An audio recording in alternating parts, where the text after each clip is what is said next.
He bet 50 million he wouldn't feel anything tonight. Just another blind date, another pretty stranger, another empty chair. He wasn't here for love. He was here to prove he was broken, cold, untouchable, above the bond that ruled his people. Across the city, a girl in a borrowed dress missed her bus. She was late, breathless, smelling like rain and bakery sugar. She thought she was meeting a normal rich jerk for dinner. She didn't know wolves watched from the shadows of his eyes. She didn't know her village debts were part of a royal game. She didn't know 50 million sat on the outcome of her smile. When she walked into that restaurant, the whole room misjudged her. Too poor, too soft, too out of place to matter. He misjudged her most of all, until he caught her scent. And his wolf went silent, and then howled. One heartbeat, one look, one ruined bet. By midnight, assassins would storm his palace and cameras would roll.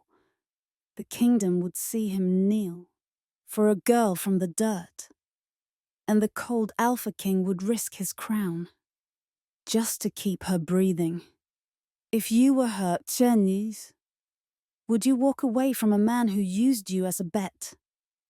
Or stay when he's ready to burn a kingdom to make it right?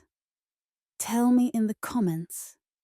And don't forget to subscribe for more brutal, twisted love stories like this. This is the story of a girl who thought rich men were trouble, and a king who thought he was done feeling anything at all. It's a story about a stupid bet, 50 million on a blind date, that accidentally woke a sleeping bond. It's about a village girl who smelled like rain and cheap coffee, a cold alpha who ruled both skyscrapers and shadows, and a choice between a crown forged in blood and a mate the goddess hid in a place he'd never look. She wasn't powerful. She wasn't educated. She wasn't chosen. She was just Mira. A girl from Hollow Glen, haunted by hospital bills and a sick younger brother, working 3 jobs while the world forgot she existed. And far above her, in a tower of glass and steel, sat Alaric Thorne, Alpha King of the Northern Packs, billionaire on paper, weapon in reality, tired of being told destiny still owed him a mate. So he made a wager to prove them wrong. 50 million. One blind date. No emotions. If he felt nothing, the council would stop pushing fated bond nonsense and let him rule cold and clean. But destiny doesn't like to be mocked. The night Mira walked into his life, the goddess collected her due. And by the time blood hit marble floors and cameras went live, the whole kingdom would watch a king learn the hard way that some bets were never his to win. Because the moment he met Mira of Hollow Glen, he'd already lost. The invitation looked fake. Mira turned it over for the 10th time on the bus, fingers smudged with flour and dish soap. Thorne Holdings charity partners cordially invites you. Gold edges, heavy paper. Her name printed correctly for once, not Mina or Maria, she snorted under her breath. Yeah, right. Next they'll tell me I won a spaceship. The woman beside her glanced over, curious. Big night? Probably a mistake, Mira muttered. Some rich company thing. They said my bakery application got pulled in some community spotlight draw, and a driver would pick me up, but... She looked at her watch. The driver had never come. Of course. So she'd tied back her hair, put on the only dress she owned that wasn't black and fraying, and taken the last bus into the city. Leo needed his meds next week. You didn't ignore anything that might mean money. The bus hissed to a stop. Mira stepped off into a world made of glass. Thorn Tower clawed at the sky in front of her. All mirrored windows and sharp angles, the kind of building small-town people saw on TV. "Okay," she whispered. "Don't stare. Don't drool. Don't act like you've never seen an elevator." Inside, everything smelled like polished stone and cold air. A bar in a dark suit blocked her way. "Event?" Mira held out the invitation, trying not to notice how small her hands looked compared to his. Yeah. Blind date thing. They said charity, but it sounds like a prank. So if this is all a misunderstanding, please tell me now so I can go back to my very normal life of overcooked muffins and overdue rent." The man's mouth didn't even twitch. "Name?" "Mira Hale, from Hollow Glen." His gaze flicked to the embossed letters. Something in his stance changed. "Top floor," he said. "They're waiting." Her stomach flipped. Right, of course they are. The elevator ride felt like being swallowed. Numbers climbed. Her reflection in the mirrored walls looked smaller with every floor. Brown skin, tired eyes, the wrong shoes, the wrong everything. "Leo," she whispered, as if her brother could hear her from miles away. "If I don't come back, pawn the TV. The neighbors like telenovelas." The door slid open. Warm light poured over her. The rooftop restaurant was straight out of a movie. Soft jazz, glittering cityscape beyond glass, white tablecloths, and people who had never counted coins at a pharmacy. They all turned when she stepped out. Silence stretched. Rings, watches, eyebrows. Judgment in designer suits. Mira's cheeks burned. "Wrong floor," she blurted. "I'm looking for the poor people party. With plastic chairs and jollof." Someone snorted. At the far end of the room, a man shifted in his chair. He didn't join in the staring. He just watched her, eyes flat and oddly sharp. Dark hair. Tailored black suit. Posture like the room belonged to him and he was already bored of it. Alaric Thorne had been bored since the moment the night began. He leaned back, fingers loosely wrapped around an untouched glass of whiskey, ignoring the laughter and speculation at his table. "So this is the famous bet," one of his board members said. 50 million, you won't feel a thing?" Alaric's mouth barely moved. 50 million that I know myself. He corrected. "Cold, Your Majesty?" Someone asked, a touch too sly. He let the title slide. The Alpha King gimmick played well in certain circles. Old blood wolves who liked ceremony and submission. The humans in his buildings just knew him as the Thorn. Either way, they feared him, as they should. A counselor across from him smirked. "And if this, what's her name? If she stirs anything?" Alaric's gaze cooled. "She won't." He'd made sure of it. The selection process had been ruthlessly random. Names pulled from low-income applicants for Thorne scholarships and charity programs, scrubbed of photos and backgrounds before landing on his desk. He wanted statistics, not temptation. Someone safe, someone ordinary, someone the goddess wouldn't bother tying him to. 50 million to a hospital fund if he felt nothing. A bargain, really, to get the old wolves off his back. The elevator chimed, and Mira stepped out. For a moment, his wolf didn't move. Then her scent hit him. Rain, sugar, faint wild earth under cheap soap. The beast inside him lifted its head. Alaric's fingers tightened on the glass. No. She walked hesitantly into the restaurant, clutching her invitation, eyes wide and defensive, like a fox that wandered into a hunter's den by mistake. She wore a dress that fit almost right and shoes that didn't match, hair pulled into a messy knot she'd clearly done herself. She didn't belong here. Every muscle in his body went tense. The counselor beside him leaned in. That one. Alaric's jaw locked. Yes, he said. His wolf snarled. Mine. He shut it down. Not possible. Not tonight. He stood as she approached, schooling his face back into marble. Up close, she was even worse for his carefully built walls. Freckles he wanted to count. A stubborn chin. Eyes that had seen too much hard life and still held light. She stopped a safe distance from the table. Hi, she said, too brightly. I'm Mira. I think there's been a mistake. I assure you there hasn't, Alaric said. His voice came out colder than he intended. Some tiny part of him hoped that would be enough, that she'd flinch and leave and the pounding in his chest would quiet. But she lifted her brows. Are you sure? Because I'm pretty good at attracting disasters. Something almost like humor tried to surface in him.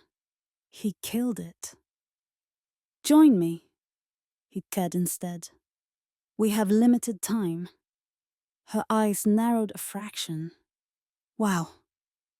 Okay. Romantic. She sat anyway.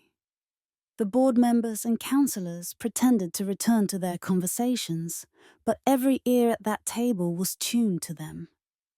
So, Mira said, smoothing her skirt, what exactly is this? They said something about a charity blind date, and I was like, sure, why not? Maybe the rich man will accidentally drop a gold bar. No one spoke to him like this. Alaric watched her, intrigued in spite of himself. This is an experiment, he said. On what? How many forks I can use wrong? He almost smiled. On compatibility. Is that rich people code for we're bored? A few of the men at the table choked on their drinks. Alaric ignored them. What do you do, Mira? She hesitated. Bake. Clean. Breathe. Try not to drown in hospital bills. Pick one. His wolf stilled. Hospital bills. My brother, she said shortly. He's sick. It's fine. Not your problem. It wasn't. But the word fine sat wrong in his ears. What's wrong with him? She bristled. You always interrogate strangers over appetizers. He should have backed off. Instead, I don't like loose daughter, he said. Right, of course, she muttered. God forbid anything be human. Their salads arrived. Mira eyed hers like it might bite. Is this decoration or food? It's fennel, someone down the table murmured. I'm from a village where we name goats, not vegetables. She shot back. A few people laughed, quickly smothering it when Alaric glanced their way. She noticed. Her mouth flattened. They're afraid of you, she said quietly, cutting into the too pretty arrangement. They respect me, he corrected. They're afraid, she repeated. That's different. He'd built his life on that difference. And for some reason, hearing it from her stung. He deflected. What are you afraid of, Mira from Hollow Glen? Her fork paused. Bills, she said. Losing Leo, calling the doctor and hearing the word too late. Blunt, raw, no manipulating that. Something shifted in his chest. "And you?" she asked suddenly. "What scares a man who eats clouds and drinks money?" He could have lied, but his wolf went quiet, listening. "Bondings," he said. Her brows climbed. "Like relationships? Like losing autonomy?" "Wow, she said, romantic and emotionally unavailable. "What a combo." Heat pricked beneath his collar. "The bond makes kings weak," he said flatly. "I don't need a mate." The words tasted wrong as he said them, because his wolf, staring at this girl with flour on her knuckles and exhaustion in her eyes, was howling a very different truth. Mine. Mira studied him for a long beat. "Then why am I here?"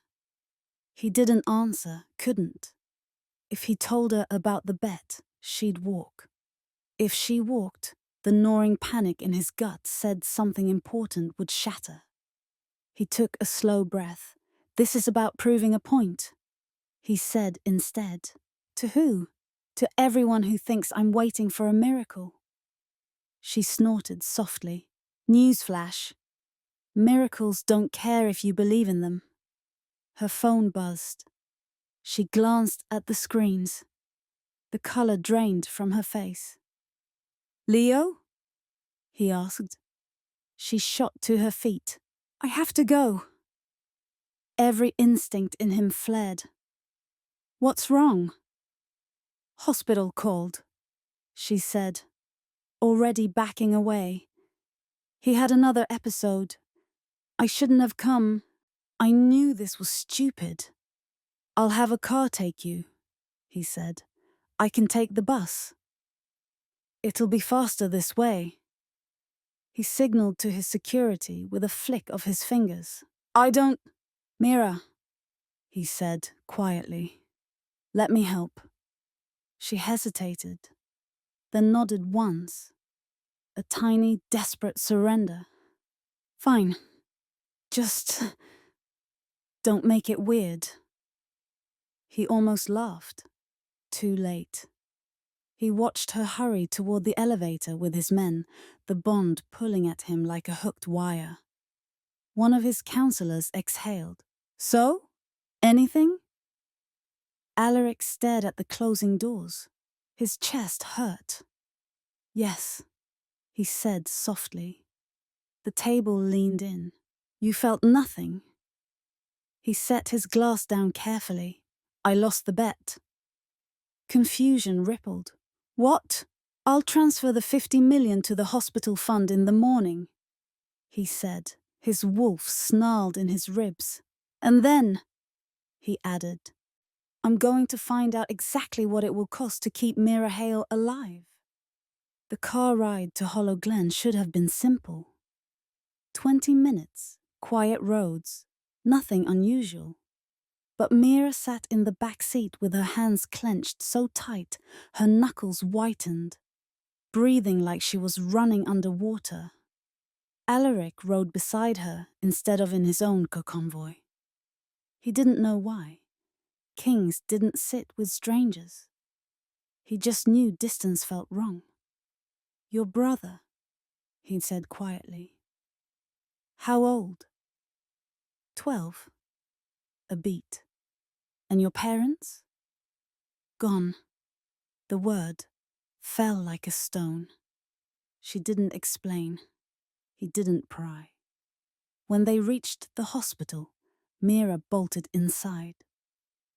Alaric followed, ignoring the startled gasps from nurses who recognized the billionaire king and scrambled to bow or move or get out of his way.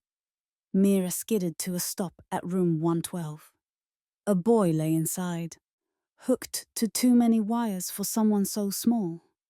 Skin pale, breathing shallow. "Leo," she choked, rushing to his side. "It's okay, I'm here." Alaric stayed at the doorway, jaw tightening. He'd seen dying soldiers. He'd seen broken wolves. But this quiet suffering, hit somewhere he didn't have defenses. A doctor entered, startled to see him. "Your Majesty." "Speak to her," Alaric said. "Not me." The doctor turned to Mira. "His episodes are getting worse. We need a new treatment plan. It's expensive." "How expensive?" she whispered. The doctor hesitated. "6 figures." Mira swayed. Leo's hand twitched weakly toward hers. "Don't cry," he mumbled. "We can sell the TV." Mira broke. A muffled sob into his blanket, shoulders shaking. Alaric stepped forward before he could stop himself. "How soon can the treatment start?" The doctor blinked. "Immediately, with payment." "I'll cover it," Alaric said. Mira whipped around. "No, absolutely not." Her voice was raw, fierce. "You don't get to swoop in like some savior. You don't even know us." He held her gaze, calm and immovable. "I know he's dying." Leo coughed weakly. "Who's the fancy man?" Mira wiped her face. "No one. He's leaving." "No," Alaric said. "I'm not." The doctor cleared his throat. "If the funds are transferred tonight, we can begin prepping him." Mira stared him down. "Why? Why would you help me?" Alaric didn't lie. "Because I can. And that's supposed to make me trust you." "No," he said, "but it might keep him alive." Silence stretched, thick and trembling. Then, a tiny voice from the bed. "Mira, I don't want to die." That shattered her last wall. She nodded, barely. "Fine. Do it." Alaric turned to his security. "Handle the transfer. Now." Within minutes, the hospital scrambled into motion. Nurses wheeled equipment. Doctors paged specialists. Leo was rushed towards surgery prep. Mira followed until a nurse stopped her. "Family must wait outside." She froze, suddenly small and shaking.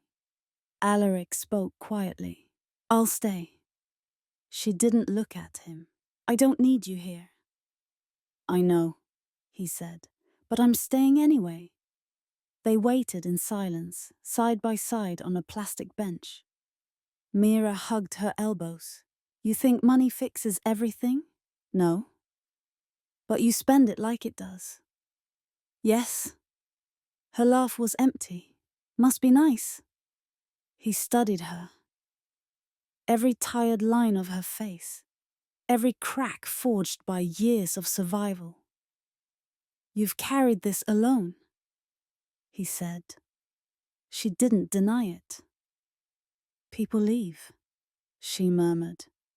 "They always do. So you learn not to need anyone." His wolf stirred. "Mine." He forced it back. "You shouldn't have to shoulder this alone," he said. She shot him a glare sharp enough to cut. "Don't pretend you care. This is a business move for you. Charity looks good on TV, right?" Before he could answer, the doctor returned. He made it through the prep. "Treatment starts tonight. Prognosis is hopeful." Hopeful. Mira sagged against the wall, tears slipping silently down her cheeks. "Thank you," she whispered. Not to Alaric, but to the ceiling, the universe, anyone listening. She turned to him reluctantly. "I still don't trust you." "You don't have to." "Then why stay?" For the first time all night, he let a truth slip through his armor. "Because leaving felt wrong," said Mira, blinked, confused, unsettled. Before she could respond, his phone buzzed sharply. Darian's voice crackled through the line. "Your Majesty, We have a situation at the tower. Alaric stiffened. What kind of situation? A breach. Someone accessed the blind date files. Someone knows her name. Cold dread sliced through him. Security level? Darian hesitated. High, maybe hostile. Alaric's eyes snapped to Mira. Has anyone contacted you? Followed you? She shook her head. No. Why? He didn't sugarcoat it. Because someone might want you gone. Mira stared. Heartbeat stumbling. Gone like fired? He held her gaze. Gone like dead. Her breath hitched. That makes no sense. I'm nobody. No, Alaric said quietly. His wolf growled in agreement. You're the one thing I wasn't supposed to find. She took a step back. Stop talking like that. He moved closer. Slow. Controlled. Mira, whatever this is, whatever bond is trying to form, someone sees it as a threat. A bond? She whispered. What are you talking about? He swallowed hard. You felt something tonight. I felt panic, she snapped, and humiliation and fear, that's all. Another alert buzzed. Darian again. They're moving. If she's the target, we can't leave her unguarded. Alaric made the decision without hesitation. We're bringing her to the tower. Mira's eyes widened. No, I'm not going anywhere with you. He leaned in, voice low, lethal. If you stay here and someone comes, these walls won't save you. Are you threatening me? I'm protecting you. I didn't ask you to. No, he said, but fate did. Her pulse thundered. I don't believe in fate. He stepped back, face unreadable. Believe in survival, then. Security swept in. Discreet but urgent. Mira looked from them, to the doctor's closed doors, to the man who had just paid a fortune to save Leo, and whose presence terrified her more than any Bill ever had. Leo needs me, she whispered. He'll be monitored around the clock, Alaric said. The hospital is safer than you are. And what about me? His voice dropped to a vow. I won't let anything touch you. Something flickered in her eyes. Fear. Disbelief. Maybe the beginning of something she didn't want to name. She drew a shaking breath. Fine, she said. But the minute you lie to me, I'm gone. He nodded once. Understood. They walked toward the exit together. A king and a girl who had never been chosen, shadowed by the invisible crosshairs of an enemy who'd just been given a target. The ride to the tower felt nothing like the ride to the hospital. Before, Mira sat in fear. Now she sat in danger. The convoy sliced through midnight streets. Armored SUVs, silent engines, wolves in human skin hidden behind tinted glass. Mira stared out the window, arms wrapped tight around herself. I shouldn't be here. Alaric didn't look at her. You'd be dead if you weren't. Her breath caught. You keep saying that like it's normal. It is, he said. For me. The tower loomed ahead. A skyscraper of black steel and mirrored glass, lit like a blade in the sky. Inside, security swarmed. Scanning badges, locking systems, sealing floors. Mira stumbled as she stepped into the marble lobby. This is insane, I'm just a waitress. Alaric finally turned to her. Eyes cold, voice steady. You're not just anything. Before she could argue, Darian strode toward them, grim and tense. "We found the breach." Alaric's jaw tightened. "Who?" Darian handed him a tablet. "Someone leaked the bet." Mira froze. "What bet?" Alaric closed his eyes, just for a second, like he'd been stabbed somewhere no one could see. Then he answered, "The blind date wasn't random." Mira stared. You picked me." "No." "Then what?" she demanded. "Tell me." Darian exhaled. 3 rival alphas wagered 50 million on whether he could feel anything for anyone. Mira went still, ice still, empty still. "So I was part of a bet." Alaric stepped toward her. "It wasn't supposed to touch you." Her laugh was small and broken. "Wow, that makes me feel so much better." He reached for her arm. She flinched back, like his touch burned. "I trusted you," she whispered. "Not because you're a king, because you saved Leo."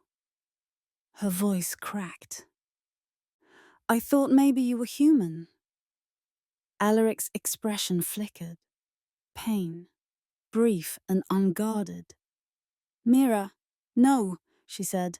"Don't say my name like you own it." Silence, sharp and cutting. Darian cleared his throat. "There's more." Alaric didn't turn. "What?" "Someone sent a message through the breach. Read it." Darian's voice dropped. "Remove the girl before the bond completes." Mira blinked. "Bond?" Alaric didn't answer. Darian did. "A mate bond." Mira laughed. "Too loud, too thin." No, that's impossible. I'm human." Darian shook his head. "You're not." The floor tilted beneath her. "What?" Alaric finally looked at her, fully, like seeing her for the first time. "Your wolf hasn't awakened yet," he said quietly. "But it will." She backed away. "No, I'm not like you. I'm not part of your world. Or I work double shifts and eat instant noodles and pray my brother wakes up every morning. That's my life. That's reality." Alaric took a step closer. "Mira, when I touched you at the station..." Her breath faltered. "I felt my wolf move. For the first time in years." She shook her head, trembling. "No, I don't want this." "Neither did I," he said. "But fate doesn't negotiate." Darian interrupted. "Urgent. Sir, we found a second breach. Someone accessed her address, workplace, hospital, records." Mira's heart stopped. "The hospital!" She lunged forward, grabbing Alaric's coat. "Leo, if they're after me, he's not safe." Alaric didn't hesitate. "Mobilize a unit to the hospital now." Darian nodded and sprinted off. Mira's voice shook. "I have to go with them." "No, you can't keep me here like a prisoner." He stepped closer, slow, controlled. "I'm keeping you alive." She shoved him. "And who's keeping Leo alive?" He caught her wrists, not harsh, but unbreakable. "Listen to me," he said, voice dropping to steel. "If they can't get to you, they'll use him." Mira's eyes flooded. "So let me go to him." Alaric's jaw flexed. "If you walk out those doors, you die. Then I'll die with him." For a long moment, he said nothing. Then he released her wrists. "Come with me." He led her through private elevators, up to the top floor, a penthouse carved from glass and moonlight. The city sprawled below, tiny and far away. Mira stood in the center, shaking. "Why bring me here?" Alaric faced her. No guards, no distance, no crown. "Because this is the only place no one can touch you." She wiped her face angrily. "I don't want protection. I want truth." He inhaled slowly, like bracing for impact. Fine. His eyes locked onto hers, unblinking. The bet was real. The date was planned. But the way I felt when I saw you. He stopped, like the words themselves were dangerous. That wasn't part of anything. She folded her arms. You expect me to believe that? No, he said quietly. I expect you to survive long enough to see it. Thunder rolled outside, a storm building over the city. Mira stepped closer, anger shaking through her. Tell me why they want me gone. His wolf surged behind his eyes, dark, primal, possessive. Because if the bond completes. He took another step, close enough she felt heat from his skin. You become queen. Her breath vanished. What? And every rival alpha loses their claim. Kate. Silence crashed between them, heavy, unavoidable, world-changing. Mira stumbled back, gripping the wall. I didn't choose this. Alaric's voice dropped to a vow. Neither did I. Lightning tore across the sky. Somewhere below, alarms began to wail. Darian's voice crackled over the intercom, panicked. Your Majesty, breach on the upper levels. They're coming for her. Mira's pulse exploded. Alaric stepped in front of Borja, eyes gone wolf dark. Then they'll have to go through me. The alarms didn't stop. They multiplied. Shrill, echoing, crawling through every wall of the tower. Red lights pulsed overhead. Metal shutters slammed into place. Security systems locked down floor by floor. Mira staggered back. They're already inside. Darian's voice crackled through the intercom. Sharp, breathless. Not just inside. They had help. Alaric snarled. A sound too deep, too inhuman to belong to a man. Whew! Darian hesitated. And that hesitation said everything. Someone from your own High Council. Mira's stomach dropped. Your own people are betraying you. Alaric's jaw tightened. Power is louder than loyalty. Boom. The tower shook. Another blast, closer. Darian shouted over the system. They're breaching level 92. You need to move, now, da. Alaric turned to Mira. No matter what happens, stay behind me. She shook her head, voice trembling. I'm not hiding, Leo. We'll get to him. Alaric growled. But if they take you, none of us make it out. The elevator doors slammed open, not empty. Packed with armored wolves in black helmets and silver insignias. Enemy pack. Gage's pack. Mira froze. Who are they? Alaric didn't blink. Mercenaries? Paid killers? Her voice cracked. Paid with what? Alaric's eyes burned. The $50 million. Before Mira could breathe, gunfire erupted. Glass shattered. Metal sparked. Bullets tore through the penthouse walls. Mira dropped to the floor, covering her head. But Alaric didn't flinch.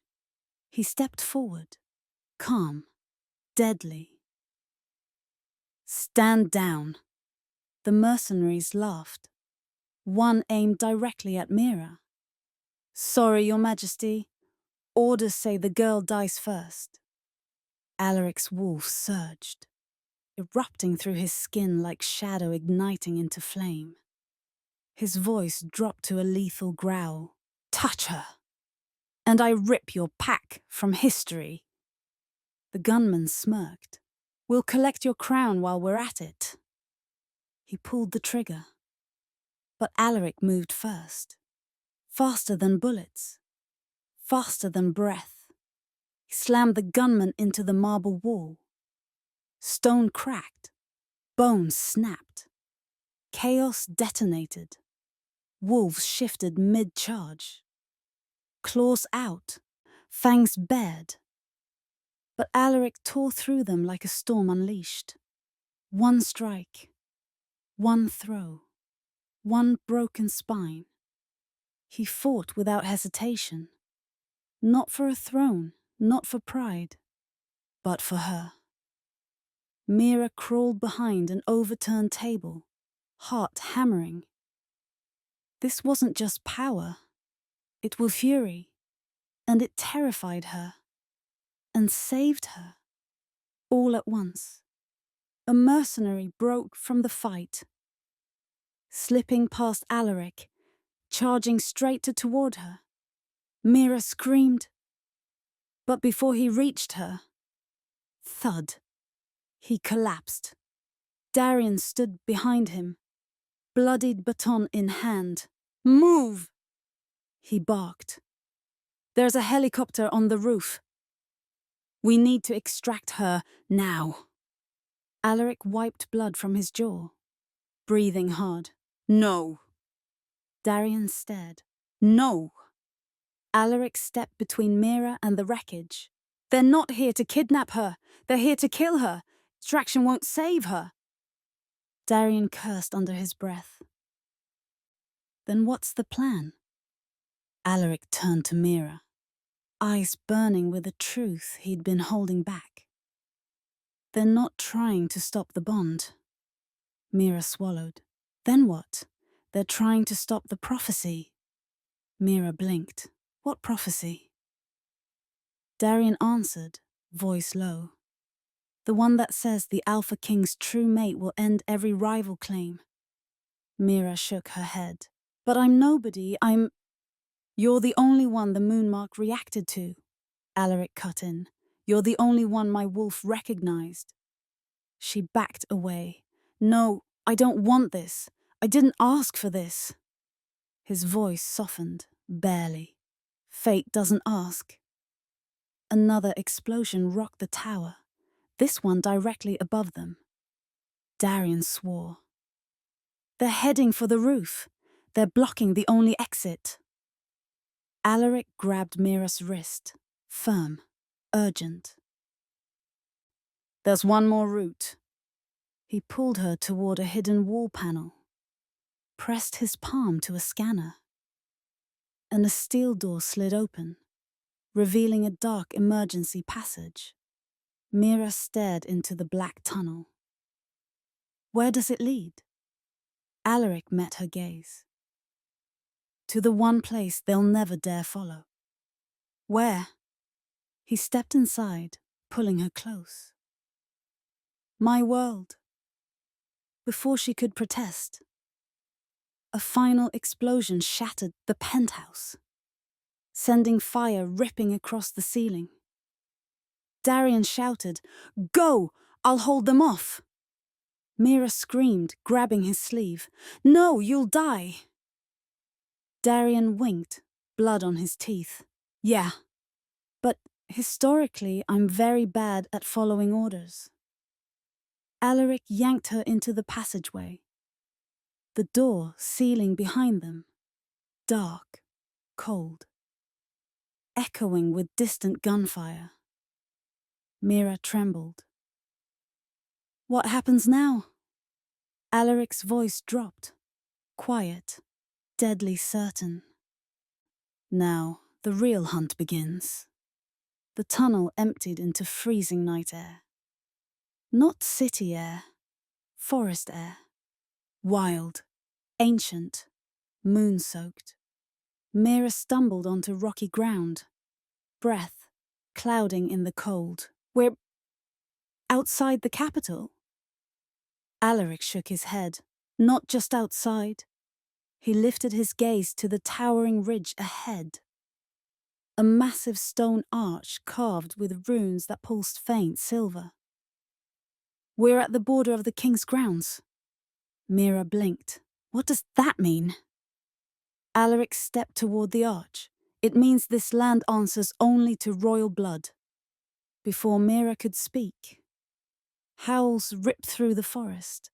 Dozens, then hundreds, wolves closing in. Darian's voice burst through Alaric's comm. "They're tracking you. The mercenaries called in reinforcements. You have minutes, maybe less." Alaric growled low.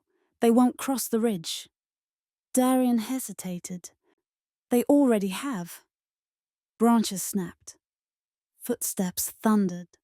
Metal clinked. Mira spun. Soldiers emerged from the tree line, armored and armed, and in front, smiling like a man who believed he'd already won. Alpha Regent Gage. "Your Majesty!" Gage called, voice oily. "Running is beneath you." Alaric stepped forward, teeth clenched. "This was your coup." Gage shrugged. "Why fight destiny? You were never meant to rule. You were meant to die." He pointed at Mira. "And she was meant to disappear." Mira's heart pounded. "Why me?" Gage smiled wider. "Because you're the one thing he can't afford to lose." Gun barrels lifted. 20, 40, more. All aimed at her. Alaric snarled. "Your fight is with me." Gage shook his head. "No. My fight is with fate." "And fate chose the wrong girl." He raised his hand. "Fire!" Mira screamed. But Alaric moved. Not as a king. Not as a warrior. As a wolf. His shift detonated. Bones snapping. Muscles tearing. Shadows bursting into a massive black wolf that slammed into her. Shielding her. Covering her. Taking the bullets meant for her. Gunfire ripped through fur and flesh. Mira felt the impact like knives. "Alaric!" Blood hit the ground, hot, dark, endless. Gage laughed. "Look how fast legends fall dead." Mira crawled toward Alaric, hands shaking, tears blurring her sight. No, stay with me, please." His wolf collapsed, breath ragged, eyes dimming. And beneath the fur, the moonmark pulsed, weak, flickering, like a heart losing its fight. Mira sobbed. "Don't die for me." Gage approached, boots crushing leaves.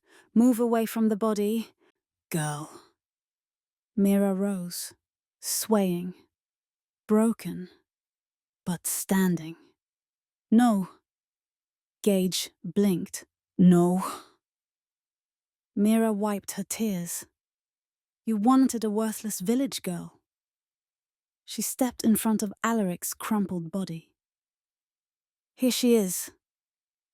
Gun barrels aimed again, but Mira didn't flinch. "Shoot if you want." Her voice trembled, but didn't break.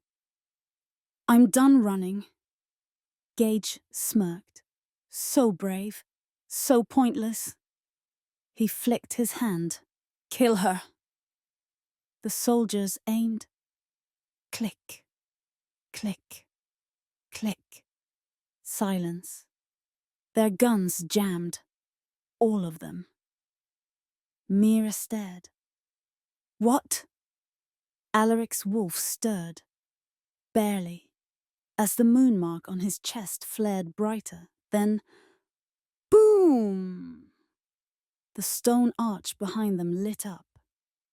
Runic symbols igniting like fire, casting silver light across the clearing. Darian's voice whispered through the wind. "The king's grounds are awakening." The earth shook, wolves howled, and from the glowing arch, a surge of power erupted, spiraling into the sky. A voice, not spoken but felt, rolled through every bone in the forest. "The true mate has been claimed." Mira froze. "What?" Darian's voice trembled. The prophecies weren't about him choosing his mate. He swallowed.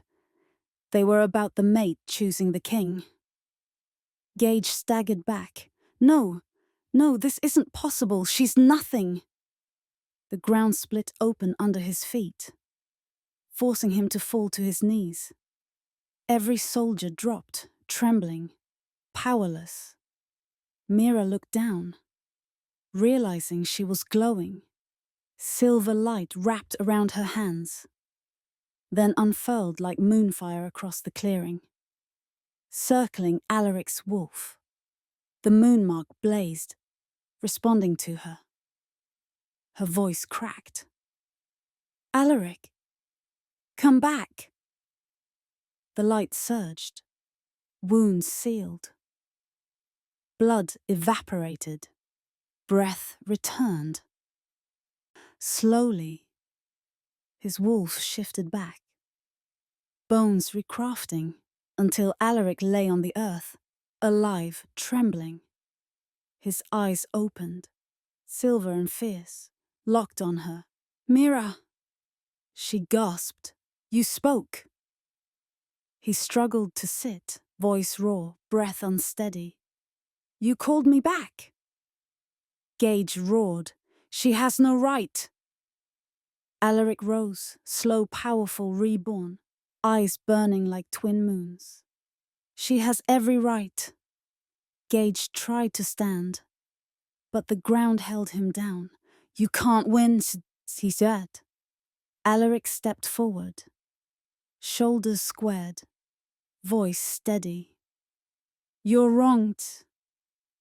He reached for Mira's arm, interlacing their fingers. I already did. The arch flared, and a final decree thundered across the clearing. The mate is found. The crown is bound. Alaric turned to the stunned soldiers. Kneel. They dropped instantly, forced by ancient law. Even Gage collapsed fully, face in the dirt. Alaric faced Mira, eyes softening in a way the world had never seen. All my life, he whispered, power meant fear. He lifted her hand to his heart. And then you taught me power could mean love. Mira's breath shook. I don't know how to be a queen. Alaric smiled. Small, real, breaking the cold at last. You don't have to be. He had dropped to one knee before her, the Alpha King bowing like a vow. You already are. The forest held its breath, the crown, for the first time, bowed to a village girl, and every wolf in the realm knew. The bet was never about $50 million. It was about fate, and the coldest king alive finally learned. Love was the only gamble destiny never loses.